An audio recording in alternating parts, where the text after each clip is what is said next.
বাবা, আমি না খুব গরিব, আমার হাত দেখে বলুন না, আমার কি কিছু হতে পারে? আমি দেখতে পাচ্ছি তোর বাড়ির উঠোনের সামনে মাটির নিচে গুপ্তধন রয়েছে। যা, তুই সেটাকে নিয়ে বড়লোক হয়ে যা। বাবা বাবা, জয় হোক। এবার আমাকে দক্ষিণা দিয়ে সন্তুষ্ট কর। अच्छा ঠিক আছে বাবা, এই নিন বাবা। মাত্র 50 টাকা? কি?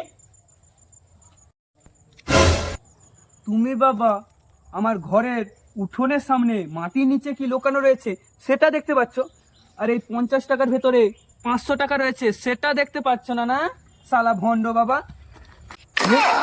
खत्म bye bye tata goodbye गया